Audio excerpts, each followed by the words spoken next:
America का H1B system अब तेजी से बदल रहा है और इसका सबसे बड़ा असर इंडियन प्रोफेशनल्स पर पड़ सकता है। इस बार फाइनेंशियल ईयर 2027 H1B सीजन में रजिस्ट्रेशन करीब 38% गिर गए, लेकिन दूसरी तरफ यूएस मास्टर्स डिग्री होल्डर्स का सिलेक्शन तेजी से बढ़ा है।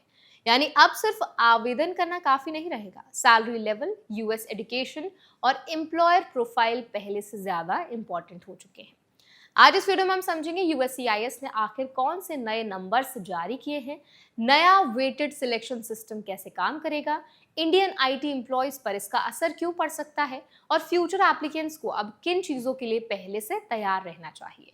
तो चलिए फिर जल्दी से वीडियो को शुरू करते हैं। हाय, मेरा नाम है वर्षा दुबे और आप मुझे देख रहे हैं एनबीटी टेक एड पर।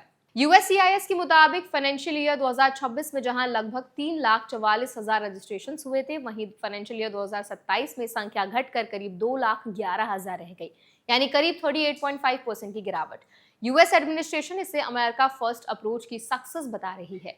उनका कहना है कि अब सिस्टम का फोकस मास लो वेज रजिस्ट्रेशन की जगह हाई स्किल्ड और हाई पेड वर्कर्स पर किया जा रहा है।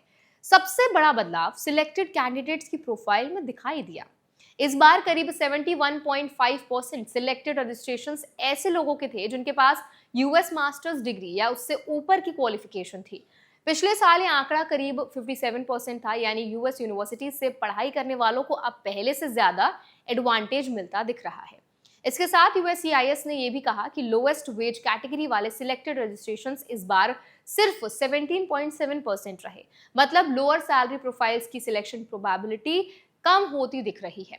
यही वजह है कि अब सैलरी लेवल सिलेक्शन प्रोसेस में बहुत बड़ा फैक्टर बन चुका है।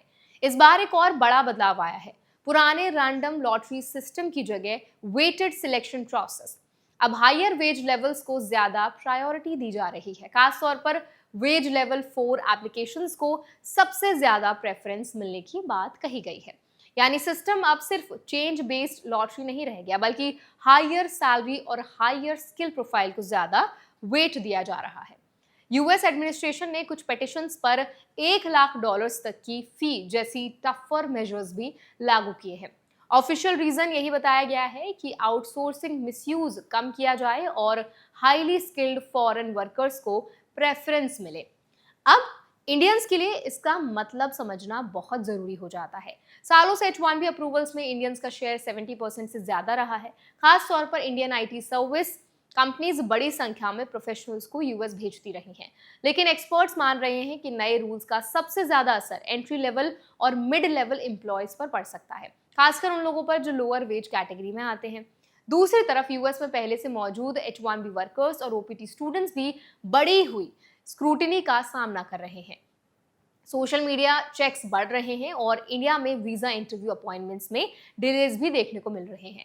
यानी सिर्फ सिलेक्शन मुश्किल नहीं हो रहा, बल्कि ओवरऑल इमिग्रेशन प्रोसेस भी ज्यादा स्ट्रिक्ट होता जा रहा है। यहाँ ऑडियंस के लिए सबसे इंपॉर्टेंट बात प्लानिंग की है। अगर कोई स्टूडेंट यूएस जाकर फ्यूचर में H1B टारगेट कर रहा है, तो सिर्फ डिग्री नहीं बल्कि स्पेशलाइजेशन, सैलरी पोटेंशियल और एम्प्लॉयर कैटेगरी पर भी ध्यान देना जरूरी हो सकता है, क्योंकि सिस्टम अब clearly high paying and advanced skill profiles की तरफ शिफ्ट करता दिख रहा है।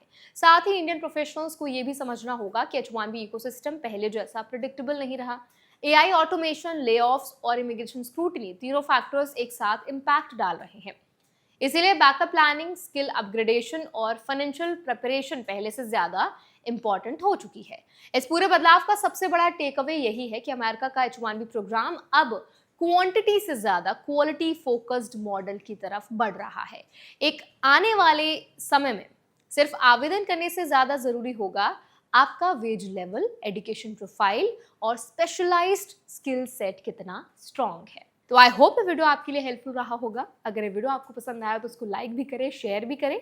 ऐसे और वीडियोस के लिए, टॉपिक्स के लिए हमारे चैनल एनबीटी टेक एड को भी जरूर सब्सक्राइब करें।